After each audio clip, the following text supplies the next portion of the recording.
교과서에 충실한 교과토이 여디디아의 교충교토 시간입니다. 오늘은 제13과 맺은 말 예수님과 하나님의 말씀을 아는 것이라는 제목으로 우리 교과토이를 진행하도록 하겠습니다. 여러분 교과서와 성경책을 꼭 준비해 주시고 성경 본문을 펴주시면 감사하겠습니다. 연구 범위입니다. 요한복음 21장, 요한복음 11장 9절 10절, 요한복음 8장 42에서 44절, 요한복음 4장 46에서 54절, 디모데후서 2장, 그리고 3장 16절, 요한복음 15장 1절에서 11절에 있는 말씀입니다. 연구 범위, 성경 본문을 꼭 펴서 읽어주시면 좋겠습니다. 기억절입니다. 너희가 성경에서 영생을 얻는 줄 생각하고 성경을 연구하거니와 이 성경이 곧 내게 대하여 증언하는 것이니라. 요한복음 5장 39절 말씀입니다.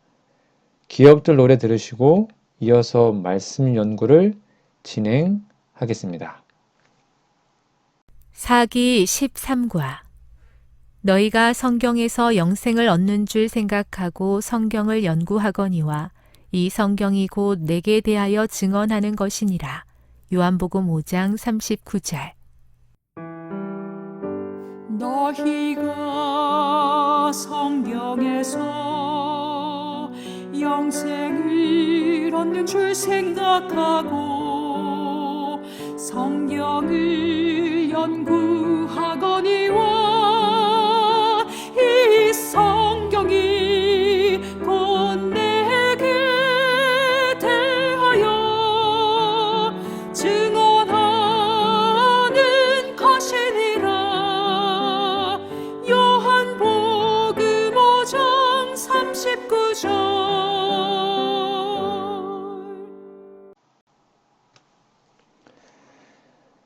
12월 22일 일요일입니다. 제목은 갈릴리에서의 재회. 자, 교과서 질문입니다.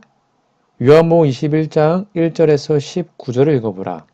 이 구절에는 특히 하나님의 은혜와 인간의 겸비에 관한 어떤 중요한 진리가 나타나 있는가? 꼭 읽어보시면 좋겠습니다. 오늘 본문 말씀은 예수님께서 부활하신 후 제자들과 함께 하신 특별한 사건을 기록하고 있는데요. 이 말씀은 하나님의 은혜와 인간의 겸손에 대한 중요한 교훈을 주는데 좀 살펴볼게요. 첫 번째는 예수님의 초청과 공급의 은혜입니다. 1절에서 14절에 볼게요. 제자들은 밤새도록 물고기를 잡으려 했지만 아무것도 얻지 못했죠. 그러나 부활하신 예수님께서 나타나셔서 그들에게 그물을 배 오른편에 던지라고 하셨을 때 그물에 가득 찬 물고기를 잡게 됩니다. 즉 인간의 노력은 하나님의 도우심이 없이는 헛될 수 있습니다. 예수님은 우리의 필요를 아시고 적시에 공급하시는 은혜로운 분이십니다. 우리의 부족함을 인정하고 하나님께 의지하는 삶을 살아야 합니다. 하나님께서는 우리의 필요를 아시고 넘치도록 채우십니다. 두 번째, 베드로와의 회복 대화입니다. 15절에서 19절. 예수님께서는 3번 자신을 부인했던 베드로에게 네가 나를 사랑하느냐라고 3번 물으심으로 베드로를 회복시키십니다. 이는 베드로의 실패를 넘어 하나님의 은혜로 사명을 주시는 장면인데요. 즉 하나님께서는 우리의 과거 실수에도 불구하고 여전히 우리를 사랑하시며 사명을 맡기십니다. 또한 참된 사랑은 순종과 헌신으로 드러나야 함을 보여주고 있죠. 우리의 약함과 실패를 인정하고 하나님의 은혜를 붙들며 그분의 부르심에 응답해야 합니다. 세 번째는 겸손하게 따르는 삶인데요. 18절, 19절에 나옵니다. 예수님께서는 베드로가 앞으로 어떤 삶을 살게 될지에 대해 예언하시며 나를 따르라고 명령하십니다. 이는 그가 자신의 뜻이 아니라 하나님의 뜻에 온전히 맡기는 겸손한 삶을 살아야 함을 의미하는데요. 제자로서의 삶은 자기 부인과 순종을 요구합니다. 이는 단순한 외적인 행동이 아니라 마음 깊은 곳에서의 헌신을 포함합니다. 우리의 삶 전체를 하나님께 맡기고 예수님의 발자취를 따르는 겸손한 제자가 되어야 합니다. 요한복음 21장은 하나님의 은혜가 우리의 실패를 넘어 우리를 회복시키시며 새로운 사명을 주신다는 소망을 줍니다. 또한 우리는 하나님 앞에서 자신의 한계를 인정하고 겸손히 그분의 뜻에 순종해야 함을 배웁니다. 나를 따르라는 예수님의 초청은 오늘날 우리에게도 주어진 말씀입니다. 우리 각자의 삶 속에서 하나님의 사랑과 은혜를 깊이 경험하며 겸손히 주님을 따르기를 간절히 바랍니다. 12월 23일 월요일입니다. 제목은 오직 예수를 바라보라. 자, 교과서 질문입니다. 요한복음 21장 20절에서 22절 읽어보라. 어떤 궁금함이 베드로를 잘못된 길로 이끌었는가? 예수님은 그것을 어떻게 바로 잡으셨는가? 오늘 말씀에서 부활하신 예수님께서 베드로에게 그의 미래에 대해서 말씀하신 후 베드로가 다른 제자, 즉 요한이죠. 그 요한에 대해서 궁금해하며 질문하는 장면이 나오는데 이 부분을 좀 공부해 볼게요. 첫 번째는 베드로의 호기심과 그 문제점입니다. 베드로는 예수님께서 자신의 죽음에 대해서 말씀하신 후에 다른 제자에 대해서 묻죠. 21절, 주여, 이 사람은 어떻게 되겠사옵니까? 이런 호기심은 문제점이 있습니다. 즉 베드로는 자신의 사명과 부르심에 집중하기보다는 다른 사람의 운명에 관심을 가졌습니다. 이는 비교와 경쟁의 씨앗이 될 수 있으며 자신의 부르심에 대한 충실함을 방해할 수 있습니다. 또한 영적으로도 위험한데요. 다른 사람의 삶과 사명을 지나치게 궁금해하면 하나님께서 자신에게 주신 사명을 놓칠 위험이 있습니다. 두 번째는 예수님의 교정과 교훈인데요. 예수님께서는 베드로의 질문에 명확히 답하시며 그의 초점을 바로 잡으십니다. 22절입니다. 내가 올 때까지 그를 머물게 하고자 할지라도 너에게 무슨 상관이냐? 너는 나를 따르라. 예수님은 베드로에게 다른 사람의 운명은 하나님께 속한 문제임을 상기시키십니다.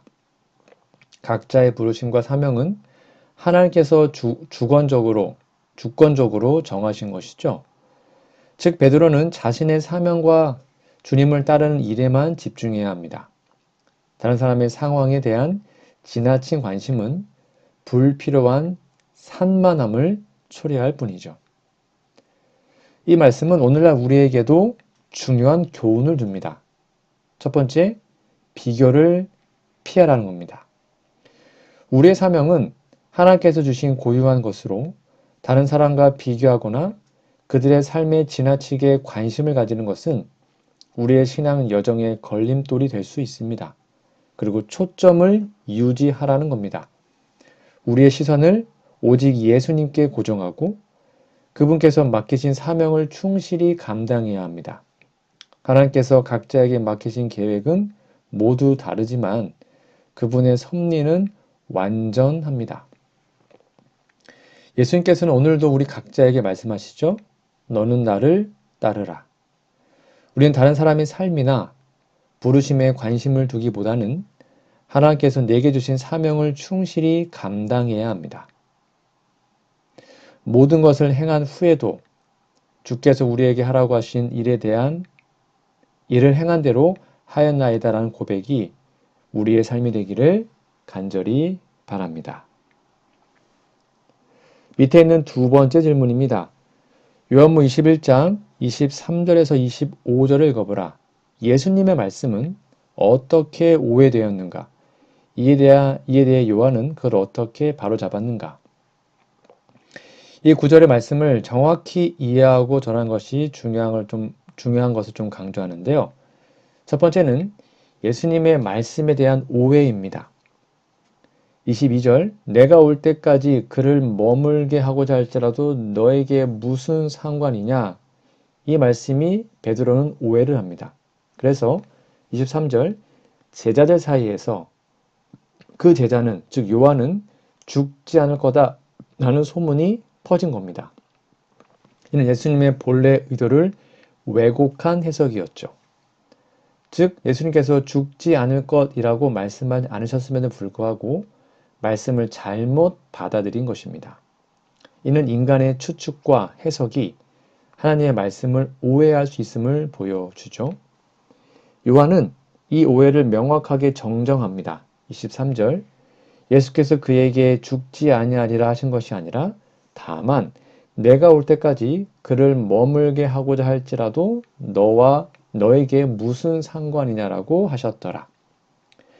즉 요한은 오해를 바로잡기 위해서 예수님의 원래 말씀을 다시 강조합니다. 이는 진리를 왜곡하지 않고 전해야 하는 신앙인의 책임을 보여주는데요. 하나님의 말씀은 그 의도와 의미를 왜곡 없이 정확히 이해하고 전해야 함을 가르쳐 줍니다. 그리고 요한복음의 결론이죠. 24, 25절. 요한은 자신의 기록에 대해서 증언하며 이 복음서의 목적을 다시 상기시킵니다. 즉 요한은 자신이 예수님의 삶과 말씀을 직접 경험한 증인임을 밝히며 기록된 내용이 참됨을 확신시킵니다. 그리고 25절에 보면 기록의 한계를 말하죠. 예수님께서 하신 모든 일을 다 기록할 수 없음을 언급하고 그분의 사역이 얼마나 크고 풍성했는지를 암시해 줍니다. 어떠한 교훈과 적용점이 있을까요? 말씀의 오해를 경계해야 합니다. 하나님의 말씀은 인간의 추측이나 감정이 아니라 성령의 인도하심으로 이해하고 전해야 합니다. 또한 진리의 전달에 충실하라는 거죠. 요한처럼 하나님의 말씀을 충실히 기록하고 전하는 것은 모든 신앙인의 사명입니다. 요한복음 21장 23절 25절은 하나님의 말씀을 바르게 이해하고 전하는 것이 얼마나 중요한지를 가르칩니다. 오해를 바로잡고 진리를 분명히 하는 것은 우리의 책임입니다. 우리는 하나님의 말씀을 깊이 묵상하며 성령의 도우심으로 정확히 이해하고 전해야 합니다. 주의 말씀은 내 발의 등이요 내 길의 빛이니이다 라는 고백처럼 하나님의 말씀을 우리의 삶의 기준으로 삼고 올바르게 나누는 삶을 살아가기를 간절히 바랍니다. 12월 24일 화요일입니다. 제목은 빛과 어둠인데요. 자, 교과서 질문입니다. 요한복음 1장 4절에서 10절, 요한복음 3장 19절에서 21절, 요한복음 5장 35절, 요한복음 8장 12절, 요한복음 9장 5절, 요한복음 11장 9절 10절, 요한복음 12장 35절을 읽어보라. 좀 많지만 다 읽어보세요.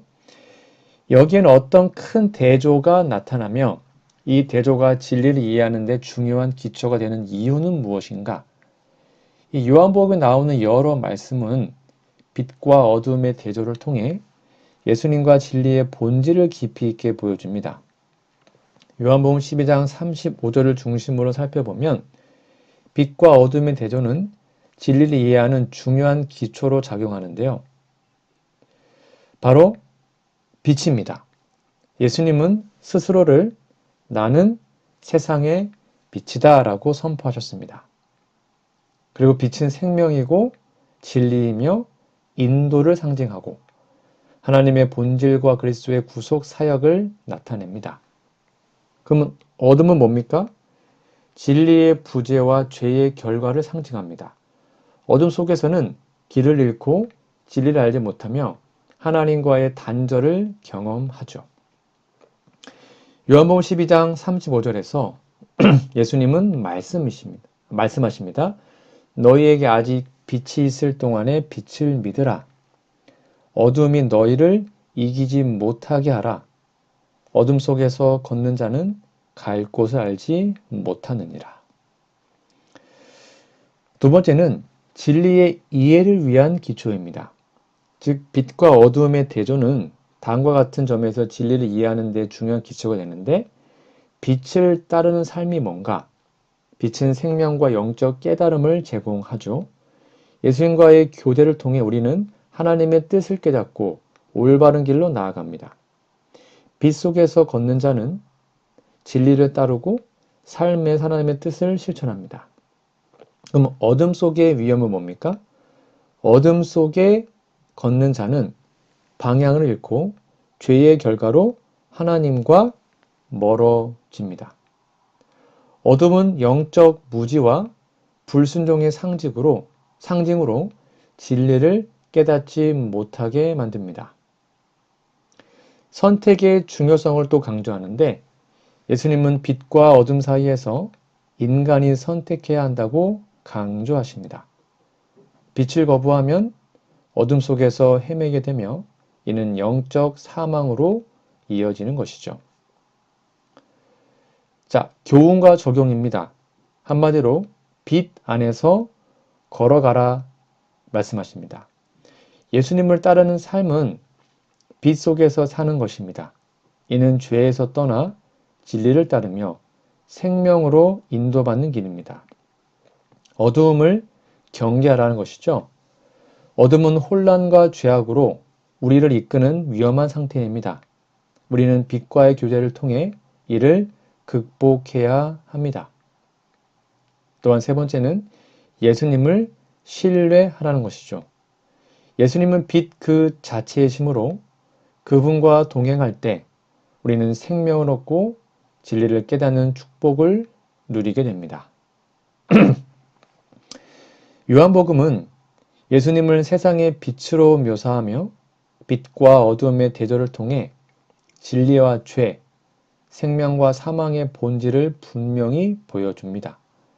오늘날 우리도 이 대조 앞에서 선택해야 합니다. 빛이신 예수님께 나아가면 생명과 진리의 길로 나아갈 수 있습니다. 빛 가운데서 행하라. 이는 우리가 빛 가운데 계신 하나님과 교제하기 위함임을 여러분 꼭 기억하시면 좋겠습니다. 밑에 있는 두 번째 질문입니다. 요한복음 8장 42에서 44절을 읽어보라. 이스라엘의 종교 지도자들이 믿음의 근거로 삼았던 거짓된 기초에 대해 예수님은 어떻게 묘사하시는가? 자, 요한복음 8장 42에서 44절에서 예수님께서는 유대 종교 지도자들이 그들의 믿음을 잘못된 토대에 두고 있음을 강하게 책망하시는데, 자, 첫 번째는 잘못된 신앙의 기초입니다. 예수님께서는 유대 종교 지도자들이 하나님을 아버지로 삼았다고 주장하면서도 실제로는 하나님과 상관없는 삶을 살고 있음을 폭로하셨죠. 즉 하나님과의 단절이었습니다. 42절 하나님이 너희 아버지였더라면 너희가 나를 사랑하였으리니, 즉 그들은 하나님을 아버지로 섬긴다고 주장했지만 하나님의 아들이신 예수님을 거부함으로 그들의 믿음이 거짓임을 드러냈습니다. 또한 사탄의 뿌리를 둔 신앙인데, 예수님은 그들의 진정한 영적 아버지가 하나님이 아니라 사탄이라고 단언하십니다. 44절에 보면 너희는 너희 아비 마귀에게서 났다. 이는 그들의 마음과 행동이 하나님이 아니라 사탄의 속성을 반영하고 있음을 지적한 것입니다. 두 번째는 거짓된 신앙의 특징입니다. 예수님은 그들의 신앙이 왜 거짓인지 구체적으로 설명하십니다. 45절에 보면 진리를 거부했죠. 내가 진리를 말함으로 너희가 나를 믿지 아니하는도다. 진리이신 예수님을 거부함으로써 그들의 믿음이 진리와 무관함을 드러냈습니다. 또한 44절에 보면 거짓과 살인의 속성을 말합니다. 그는 처음부터 살인한 자요. 진리가 그 속에 없으므로 진리에 서지 못하고 거짓을 말할 때마다 제 것으로 말하나니 사탄은 거짓의 아버지로서 사람을 속이고 파괴하며 유대의 지도자들은 이와 같은 거짓과 악의 속성을 따랐습니다. 사탄의 영향력은 거짓된 신앙, 사탄의 속임수와 그의 거짓된 교훈에 뿌리를 두고 있었던 겁니다. 이 말씀은 우리로 하여금 신앙의 토대가 어디에 있는지 점검하게 합니다. 즉 42절 예수님 중심의 신앙이 중요합니다. 참된 신앙은 예수님을 사랑하고 그분의 말씀을 받아들이는 데서 시작됩니다. 그리고 진리와 순종이 중요합니다. 진리이신 예수님을 받아들이고 그분의 말씀에 순종하는 것이 신앙의 본질이고 사탄의 속임수를 경계해야 되죠. 사탄은 거짓을 통해 우리의 신앙을 왜곡하려 합니다. 우리는 성경과 성령의 인도하심을 통해 바른 길을 분별해야 합니다. 요한복음 8장 42에서 44절은 거짓된 신앙의 위험성과 참된 신앙의 본질을 가르칩니다. 우리의 신앙은 진리이신 예수님과 그분의 말씀 위에 굳건히 세워져야 합니다. 나는 진리요 생명이니 나로 말미암지 않고는 아버지께로 올 자가 없다라고 말씀하신 이 말씀으로 우리의 신앙의 토대를 점검하고 예수님께로 돌아가게 되기를 간절히 바랍니다. 12월 25일 수요일입니다. 제목은 위로부터의 신학인가 아래로부터의 신학인가. 자, 교과서 질문입니다. 요한복음 4장 46에서 54절을 읽어보라.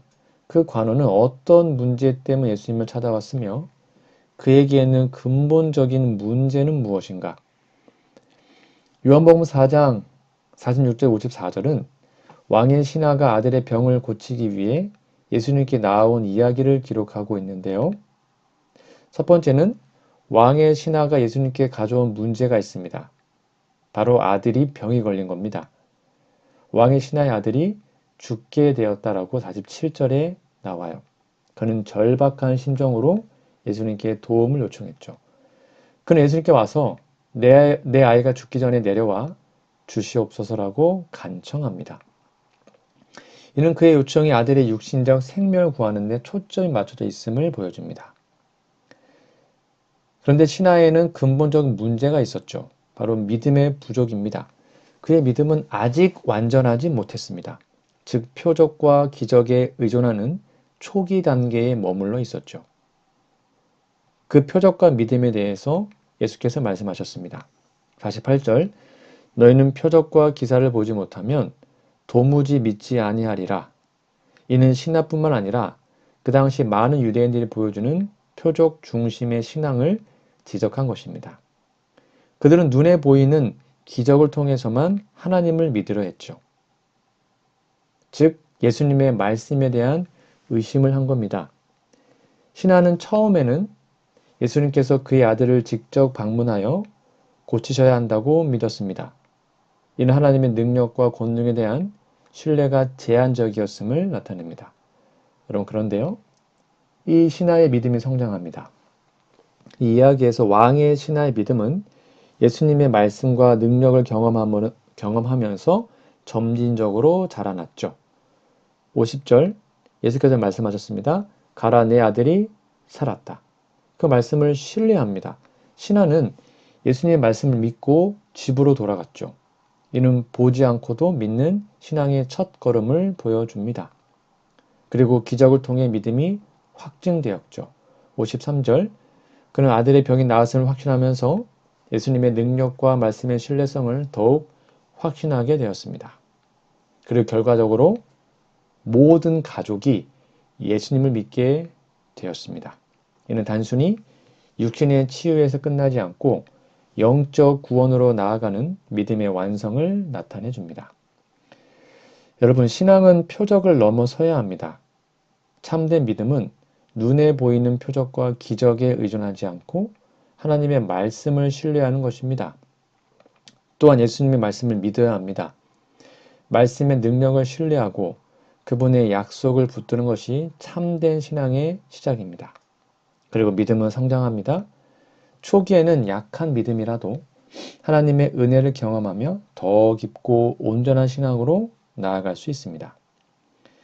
왕의 신하는 아들의 병이라는 문제를 통해 예수님께 나아왔지만 예수님은 그의 믿음의 부족이라는 근본적인 문제를 치유하셨습니다. 우리의 신앙은 표적과 기적에 머물지 않고 말씀을 신뢰하며 깊은 믿음으로 나아가야 합니다. 오늘 예수께서 우리에게 말씀하십니다.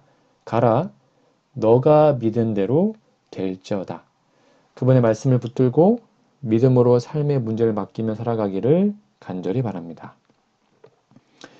12월 26일 목요일입니다.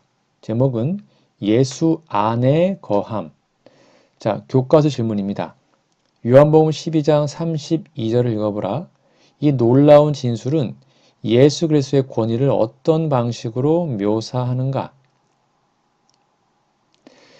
여러분, 오늘 말씀은 예수께서 자신의 죽음과 그 결과에 대해 깊이 있는 진리를 말씀하신 구절입니다. 그분의 말씀은 십자가의 죽음을 통한 권위와 구원의 초청을 강력히 나타냅니다. 내가 땅에서 들리면 모든 사람을 내게로 이끌겠노라. 예수님의 십자가를 통한 권위가 뭘까요? 예수님은 자신이 땅에서 들리게 될 것을 예고하셨고 이를 통해 그분의 권위와 구속 사역을 설명하십니다. 바로 십자가의 높임입니다. 땅에서 들린다라는 표현은 예수님이 십자가에서 높이 달리실 것을 의미합니다. 이는 단순히 육체적 처형을 넘어 그분이 모든 인류의 죄를 대신 짊어지신 구원의 사역의 중심임을 나타냅니다. 그리고 구속의 권위입니다. 예수님 십자가를 통해 죄와 사망의 권세를 이기시고 모든 인류를 구원으로 초청하시는 권위를 가지셨습니다. 이 권위는 그분의 희생과 사랑의 뿌리를 둔 곳으로 인류의 죄책을 없애는 데 필요한 절대적인 능력입니다. 두 번째는 모든 사람을 이끄는 초청인데요. 예수님은 유대인뿐만 아니라 모든 이방인을 포함하여 온 세상을 구원으로 초청하십니다. 이는 구속의 사역이 특정 민족에 국한되지 않고 보편적이라는 점을 강조합니다. 그리고 사랑의 능력으로 이끄셨죠. 예수님께서 사람들을 이끄는 방식은 강제나 두려움이 아니라 십자가를 통해 나타난 하나님의 무조건적인 사랑이었습니다. 십자가는 인간의 죄를 대신 짊어지신 그분의 희생을 통해 사랑의 극치를 드러냅니다. 세 번째는 십자가의 역설적인 권위입니다. 예수님의 권위는 세상의 권력자들과는 다릅니다. 세상의 권위는 힘과 지배를 통해 나타나지만 예수님의 권위는 낮아짐과 희생을 통해 나타납니다. 바로 죽음을 통해 생명을 주시는 권위입니다. 십자가는 패배처럼 보이지만 그것을 통해 죄와 사망을 이기시고 영원한 생명을 주시는 승리의 상징입니다. 그리고 겸손과 사랑의 권위죠. 예수님의 권위는 사랑과 겸손 속에 드러나며 이는 인류를 하나님께 돌아오게 하는 것이죠. 여러분, 요한복음 12장 32절은 예수님의 십자가에서의 죽음이 그분의 구속 사역과 인류를 향한 초청의 중심임을 보여줍니다. 십자가는 단순한 고난의 도구가 아니라 온 세상을 구원하는 그리고 이끄는 권위와 사랑의 상징이죠. 오늘도 예수님께서는 우리를 향해 말씀하십니다. 수고하고 무거운 짐진 자들아 다 내게로 오라. 내가 너희를 쉬게 하리라. 십자가의 사랑을 통해 우리를 초대하시는 예수님께 나아가기를 간절히 바랍니다. 밑에 있는 두 번째 질문입니다. 요한복음 15장 1절에서 11절 읽어보라. 영적 성장과 건강의 비결은 무엇인가? 여러분 잘 아시는 포도나무의 비유이잖아요. 가지. 즉 영적 성장과 건강의 비결을 가르쳐 주시는데 여기에 핵심 원리는 뭐죠? 바로 하나님과의 연합과 순종의 중요성을 강조합니다. 비유의 핵심은 뭡니까? 예수님 안에 거하라라는 것이죠. 예수님은 참 포도나무죠. 나는 참 포도나무요. 내 아버지는 농부라. 그 1절에 나옵니다. 예수님은 영적 생명의 근원이시며 우리의 신앙과 성장은 그분과의 연결에서 비롯됩니다. 우리는 가지죠. 가지는 포도나무에 붙어 있어야 생명을 유지하고 열매를 맺을 수 있습니다. 예수님이 말씀하십니다. 4절에 보니까 내 안에 거하라 나도 너희 안에 거하리라. 즉 가지가 포도나무에 붙어 있지 않으면 열매를 맺을 수 없듯이 우리는 예수님과의 연합 없이는 영적으로 살아갈 수가 없습니다. 두 번째는 영적 성장을 위한 조건입니다. 예수님 안에 거한다는 게 5절에 나오는데요. 나를 떠나서는 너희가 아무것도 할 수 없다 그랬죠. 즉 우리의 영적 성장은 예수님과의 지속적인 관계를 통해서만 이루어집니다. 매일 기도와 말씀 묵상을 통해 그분과 깊은 교제를 유지해야만 하는 것이죠. 그리고 하나님의 말씀에 순종해야 합니다. 7절 너희가 내 안에 거하고 내 말이 너희 안에 거하면 무엇이든지 원하는 대로 구하라 그리하면 이루리라. 즉 말씀에 순종하고 그 가르침을 따를 때 우리의 신앙과 우리의 기도에 열매가 맺게 됩니다. 8절 우리의 삶의 근본 목적은 열매 맺는 건데요. 8절에 보면 너희가 열매를 많이 맺으면 내 아버지께서 영광을 받으실 것이다. 그리고 열매는 뭡니까? 바로 그 유명한 성령의 열매이죠. 그리고 선한 행실을 포함합니다. 그렇게 열매를 맺게 되면 우리는 하나님의 사랑 안에 꾸준히 거하게 되죠. 10절 내가 아버지의 계명을 지켜 그의 사랑 안에 거하는 것 같이 너희도 내 계명을 지키면 내 사랑 안에 거하리라. 즉 하나님의 사랑 안에서 순종하는 삶은 영적 건강의 필수 요소임을 꼭 기억하시기 바랍니다. 자, 그러면 영적 건강의 결과가 뭡니까? 충만한 기쁨이죠. 11절 내가 이것을 너희에게 이름은 내 기쁨이 너희 안에 있어 너희 기쁨을 충만하게 하려 함이라. 즉 예수님 안에 거할 때 우리 삶은 참된 기쁨과 평안으로 충만해집니다. 그리고 하나님께 영광을 돌리는 삶이 되는데 우리의 열매 맺는 삶은 하나님의 영광을 나타내고 그분의 이름을 높이는 삶으로 이어짐을 꼭 기억하시기 바랍니다. 요한복음 15장 1절에서 11절은 영적 건강과 성장과 건강의 비결이 예수님 안에 거하는 데 있음을 분명히 가르칩니다. 그분과의 연합 없이는 아무것도 할 수 없죠. 그분 안에 거할 때 우리는 풍성한 열매를 맺게 됩니다. 오늘 우리의 신앙을 돌아보며 예수님께서 초대하시는 이 말씀을 깊이 묵상해 봅시다. 4절 내 안에 거하라 나도 너희 안에 거하리라. 예수님과의 관계를 더욱 깊이 하며 그분 안에서 참된 기쁨과 열매 맺는 삶을 누리게 되기를 간절히 바랍니다. 오늘은 제13과 맺은 말 예수님과 하나님의 말씀을 아는 것이라는 제목으로 함께 은혜의 말씀을 나누었습니다. 여러분, 교과서와 특별히 성경 본문을 꼭 읽어주세요. 교과서만 읽으시면 안 됩니다. 성경 본문 텍스트를 꼭 읽어주시고 기억절도 외워주시면 감사하겠습니다. 벌써 13가 끝났습니다. 우리 다음 주 내년에는 2025년도 1기 1과 넘치는 하나님의 사랑이라는 제목으로 함께 은혜의 말씀을 나누겠습니다. 여러분 새해 복 많이 받으시고 내년에 또 뵙도록 하겠습니다. 기도하고 마치겠습니다. 하늘에 계신 아버지, 주님을 떠난 제자들을 찾아와서 사랑으로 기회를 주심을 감사합니다.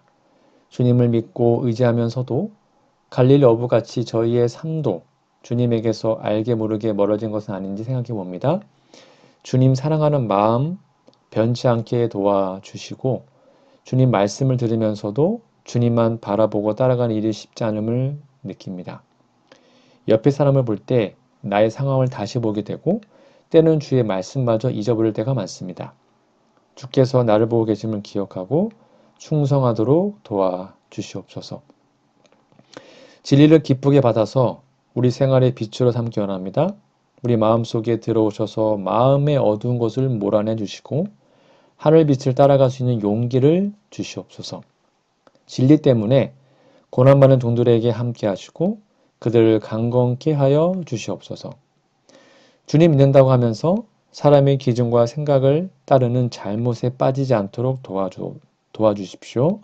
지혜가 부족함으로 사람의 생각이 바른 것처럼 착각하고 실수할 수 있으니 성령께서 항상 지켜주셔서 말씀을 바르게 이해하고 순종하게 하여 주시옵소서. 세상을 아름다운 열매로 가득 채우신 주님의 사랑에 감사합니다.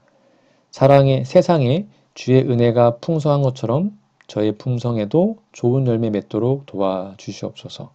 어려움이 있어도 주님과 항상 동행하며 말씀의 능력을 신뢰하고 따르게 하여 주시옵기를 예수님의 이름으로 간절히 기도합니다.